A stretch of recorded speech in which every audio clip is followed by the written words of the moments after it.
Welcome to Integrative Preparedness. I'm Steve Smith. I'm not sure if I'm going to put this on both of the channels or just on Patreon. Just kind of depends on how far I get into things here. I don't know. For you folks on Patreon, I'll be putting up one later today or maybe tomorrow. I'm going to be busy today, but on carrying multiple guns. So anybody on YouTube that's interested in getting more into stuff, you can find it over on Patreon. Today, second son and I are headed back from hockey in Cabela's, and a couple of things happened that reminded me that I wanted to make a video about tightening up or strengthening your basics.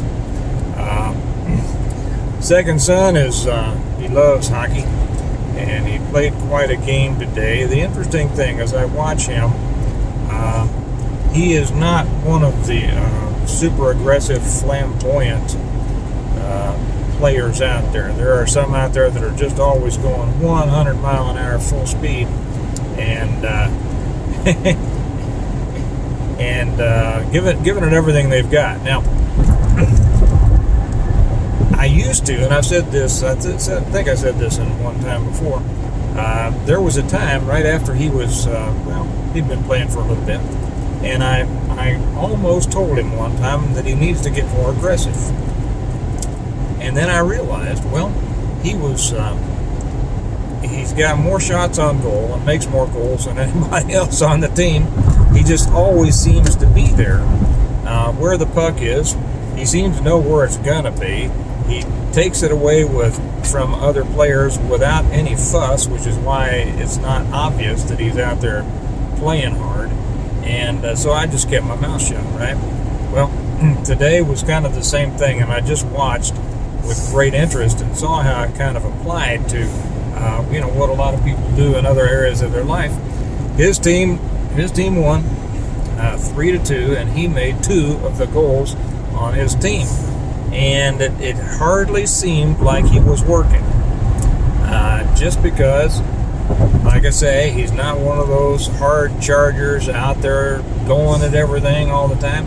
He kind of lays back and looks and watches, and when it's time to make a move, he does, and he either takes it away or he takes a shot, and more often than not, makes a goal.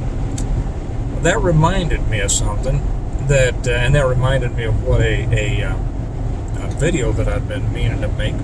And it kind of stemmed off of something that Joe Louis was talking about one time. It was about 20 years ago. I was down in Dallas at a Living Legends conference. And Louis, and there were some others there. And that's the karate guy, by the way, for those of you who don't know. He was world champion for a long time. I don't remember all the titles that he had. But I should make also a comment. I saw an outtake from Quentin Tarantino's movie, and I've had people ask me about this. Quentin Tarantino's movie, what is it? Once Upon a Time in Hollywood or something like that? I haven't seen it. I think that Tarantino's movies are kind of interesting. He's a heck of a writer, director, or whatever for, if you like that kind of stuff. But there was a scene in there where a character playing Bruce Lee was, I guess, getting into a tussle with Brad Pitt, who apparently played a stuntman. And the character playing Bruce Lee made some comment about, let's see here, where I want to get off. Okay. Made a reference to Joe Louis. He says, I think the boxer, not that asshole kickboxer, karate guy, or something like that. I don't know what it was. And I've had people ask me about that and make the statement like, Lee, he couldn't stand Joe Louis. Well, that's not true at all.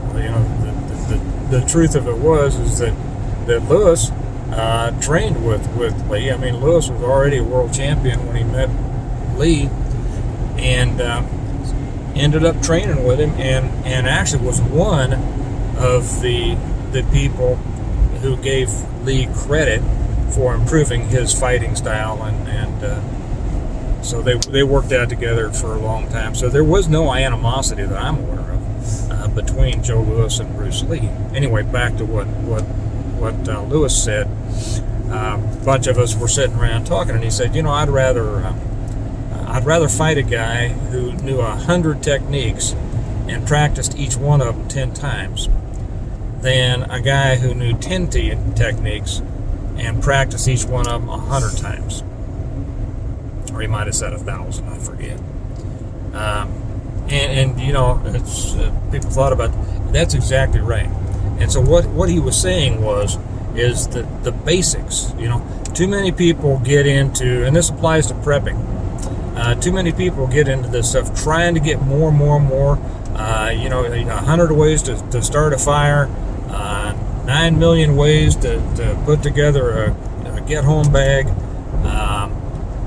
all the doodads in the world for camping, all the technology possible for home security and this and that. Matter of fact, one of the things is OPSEC, which I'm going to make a separate video on, because a lot of people I think they're just kind of out there on that. But they get all the things. They're always wanting something new, always wanting a new knife, always wanting a new gun, always wanting a new whatever, until they've just got, I call that gear steers. Kind of looks like a bull from the outside because of it's got all the stuff, but doesn't have what it takes to really be a bull. And too many people get wrapped up in that, always wanting one more thing instead of mastering the basics. So that's my advice. Get those, because it really does come just like Brody in hockey today. He does it seemingly effortlessly, just because he doesn't get all excited. He knows where he needs to be. He knows the basics. He uses the basics, and slap shot and score. And the same thing in a fight, and the same thing in surviving. To be honest, you don't need all the doodads and the goo guys. Make sure that your basics are good. Practice your basics instead of knowing a 1,000 ways to start a fire. Make sure that you know a few and can do them in a hurry right away. Better than having 9 million camping things. We just left Cabela's, and that reminded me when I used to go out on some of the campouts with the Boy Scouts with Brody.